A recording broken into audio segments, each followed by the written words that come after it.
The humanitarian catastrophe in Gaza has taken another dark turn, and now the world is speaking out. In a rare and forceful rebuke, the United Kingdom and 25 other nations have issued a joint condemnation against Israel over what they describe as the unjustified killing of hundreds of Palestinian civilians, many of them trying to access humanitarian aid. The coordinated statement, released through diplomatic channels, expresses grave concern over a series of recent Israeli military strikes and gunfire that reportedly targeted civilians gathering near aid convoys in Gaza. The victims, according to local health authorities and eyewitnesses, were not armed combatants, but families and individuals desperately searching for food, water, and medical supplies. Footage from the scene, widely circulated across international media, shows panic and bloodshed near distribution points, where trucks carrying flour and basic goods were met with live fire. Survivors described chaos, stampedes, and bodies strewn across the ground, many of them women and children. Israel, in response, maintains it was responding to what it called militant threats and attempts to exploit aid convoys. However, that explanation is being increasingly rejected abroad.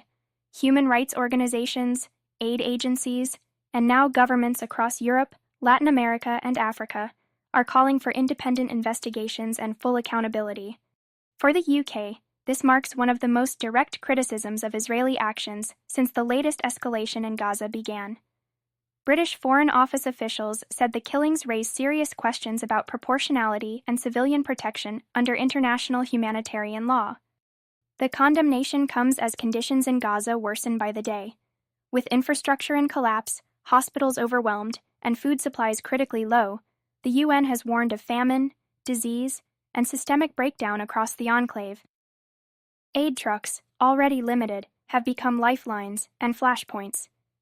Meanwhile, diplomatic pressure is intensifying at the United Nations, where several of the condemning nations are pushing for resolutions that would authorize humanitarian corridors and impose stricter oversight on the conduct of military operations.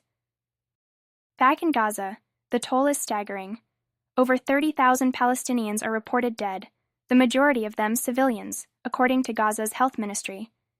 The images emerging daily, charred buildings, wounded children, rows of body bags, have reignited the global debate over military ethics, proportionality, and the true cost of war.